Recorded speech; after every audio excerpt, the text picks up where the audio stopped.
I need to start this episode with an acknowledgement. I know you're not your competitors. This isn't about me suddenly revealing to you there are differences between what you are and potentially what they are and how you operate. One of the challenges is, though, if people haven't worked in a recruitment business, so let's think about a typical client or a candidate, all they have visibility of is what they've seen, what they've experienced, and what's been shared with them. Which then means that they can create these generalizations about what they would consider to be agencies or recruitment.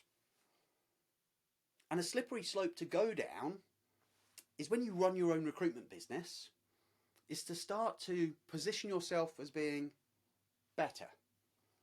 Better than others, better than the average, better than the standard experience.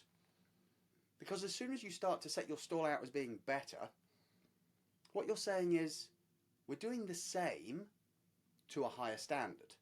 So you're kind of inviting yourself into the comparisons by acknowledging the similarities, and then the difference becomes the betterness, you know? And I'm not entirely sure that that's the best angle to go at, unless it's the only place that you can perform, being better than somebody else.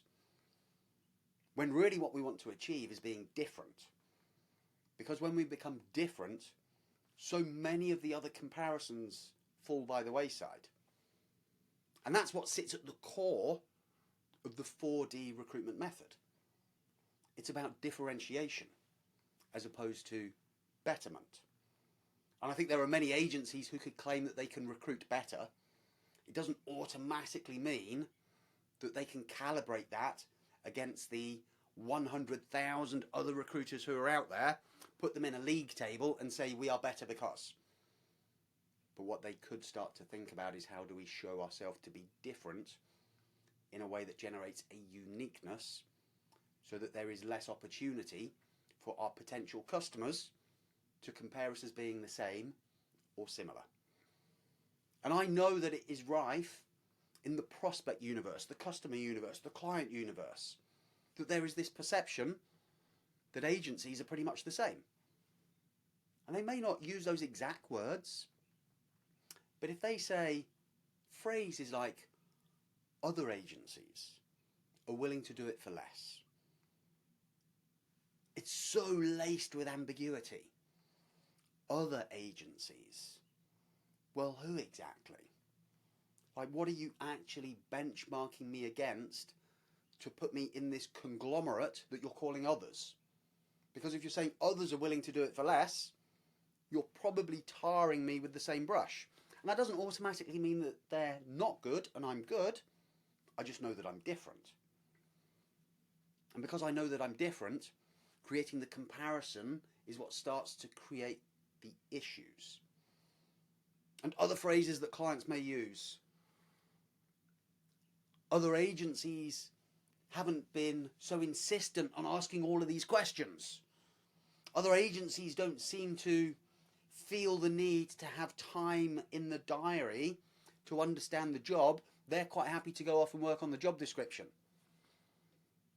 Other agencies aren't asking to meet us and doing what it feels is spending more time asking questions about the job rather than going to go and find me people.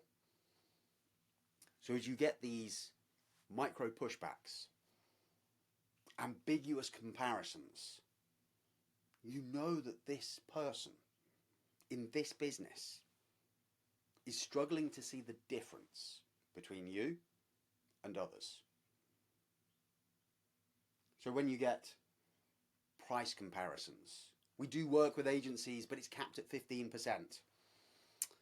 You're more than welcome to work on this job.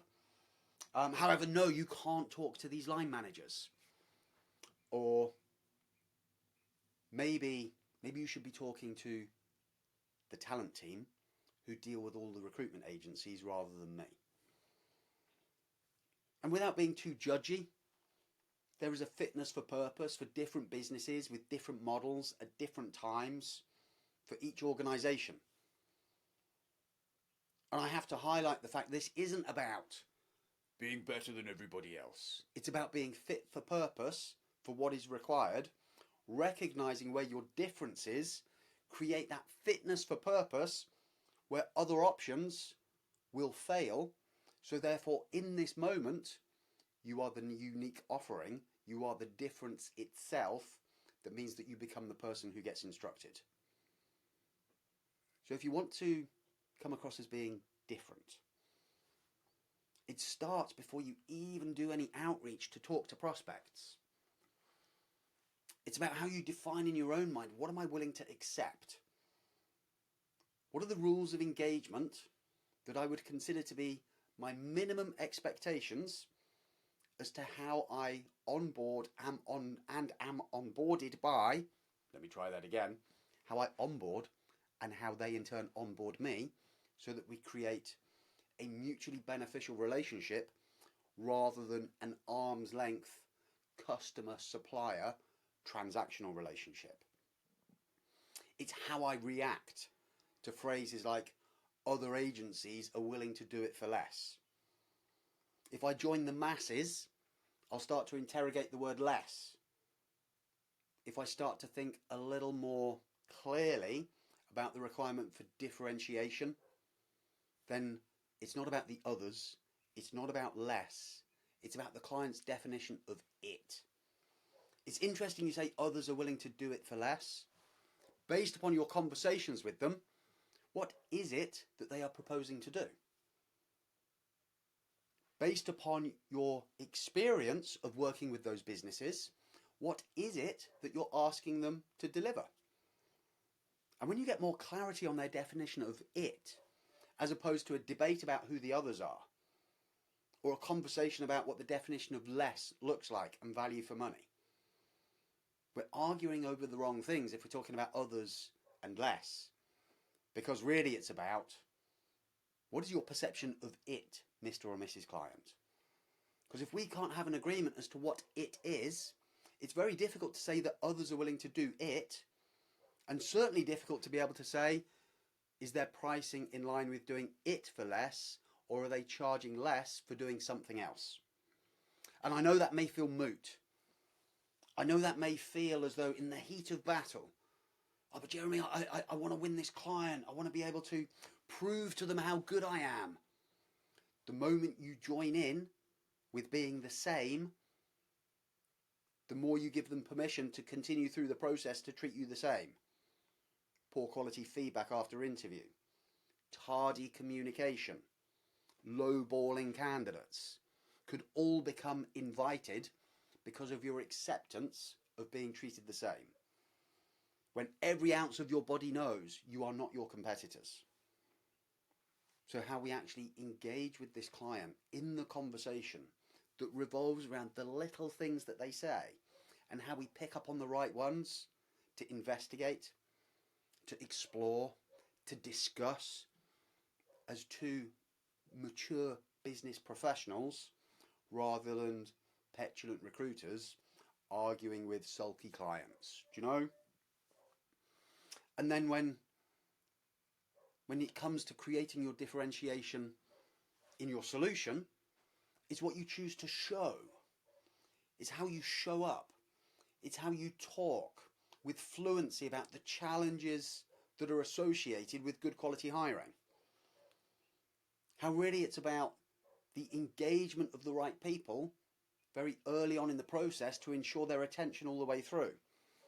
It's about the quality of assessment that is taking place pre the client meeting those individuals, and how the client goes about conducting their own assessment to make sure that they are doing it following the right process so that they compare each individual to the mission and they don't fall into the trap of comparing the candidates to each other, which is the road to rapid rejections.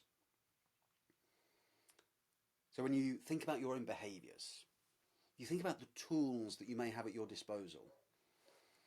You think about the materials that you could start to develop to help to be able to showcase I believe that what I have is unique for the challenges that you're facing and creates a significant level of differentiation between other options that may exist that on the face of it look as though they are organisations who all work within recruitment.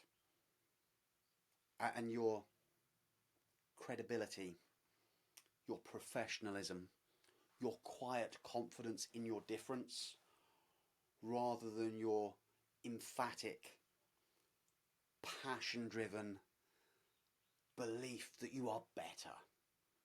Because I think that's everyone's sales mantra. Well, let me take that back. That's wrong. It's not everyone's sales mantra. I think it's too many people's sales mantra that it creates a desensitization for clients to feel like I've heard it all before. And they'll let the recruiter, who is happy to talk about what makes them better, their specializations, the size of their network, the work that they do to be able to fully understand a job, fully understand a candidate, to make really good matches, and then quickly agree, sure, email me the job description, let me see who I've got, if you could get back to me with feedback as quickly as you can, that would be great. And it just ends up being this flabby agreement which feels nothing like the behaviours of somebody who is the pitch, who is the About Us page on the website. Like imagine being a client and you succumb to a pitch.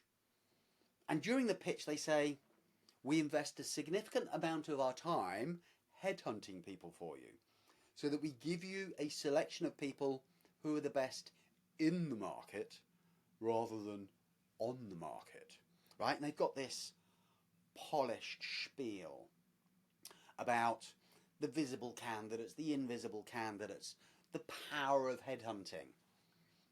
But then actually what happens in their office underneath the bonnet, it's scrawny little messages pinged out to people on LinkedIn en masse. One in-mail sent to 50 people. Hey you, I've got this job, it's 80 grand and it's this job title and it's doing these things. What's your current situation? Sorry about my silly little accent. It just helps to add some colour, right? But as they start pinging out these messages, I'm not sure how much of them actually buys into the fact that what they're doing is headhunting. But they won the work because of their eloquent spiel about the headhunting, and they're now doing grubby work in a race to be able to find candidates before the client loses interest in them and starts to follow a different path. And because they didn't have 100% confidence in their ability to deliver, they didn't create anything like a pit stop to be able to say, we'll get together in 48 hours after I begin the work so that we can have a meaningful discussion about what I've discovered and the people that I'm interacting with. No, they just went on a race to go and find some people. And as they hit up 100 people on LinkedIn and 18 of them come back in the positive, they feel like they've got enough choice and they pick the best of the 18, which is everything that their pitch is not, because they're now picking the best of the people who are on the market rather than the people who are in the market, because the ones who are in the market, surely they're the 82 who ignored the message. So a client ends up buying a pitch, experiencing something different, and then if they hear the pitch again, it ends up being a, here we go again, it's that thing, the polished pitch, the low-grade results. And that client who buys the headhunting pitch then gets a short list of candidates or gets trickle-fed some candidates, and 66% of them currently don't have a job or are being made redundant. I'm not quite sure when in the past a headhunted candidate and search would produce such a high percentage of people who didn't have a job or had been told in the very near future you're not going to have a job. Some of them will be good, but to have 2 out of 3 in a shortlist currently out of work, but you claim that what you're doing is proactive targeting of people based upon capability, based upon results, and then you go and find me people who I then interview and I ask, how did you meet the agency? Oh, I was looking for a job, right? I had my CV on a job board and they phoned me. Or, yeah, I was scrolling through LinkedIn looking at vacancies and I saw their advert, so I clicked apply and they got back to me. Clients aren't stupid, you know. I do think that when they start to smell a bit of bullshit, they'll start to do some investigations. And those end up being the clients who then start to maybe slow things down, or maybe start to ask questions internally, or dare I say it, are the ones who try to renegotiate at the end because what they feel they have been sold is not what got delivered. So there is things to be mindful of in terms of how you present your business. When you present your business, when you present your solution, and you present your solution as fit for purpose, you need to ensure that the experience that follows it is consistent and congruent with what you've promised. If you are going to do extensive searches to network with those who may not actively be looking for a job, just act as if the client is going to ask in that interview, how did you become aware of this? Start to think about, how do I behave like the person I am claiming to be with more consistency? And I'm not challenging what you're doing in terms of suggesting you're saying one thing and doing another. It's one of those things that creeps. It creeps into what happens. And it creates a difference between how the business presents itself and the experience that gets generated for the customer.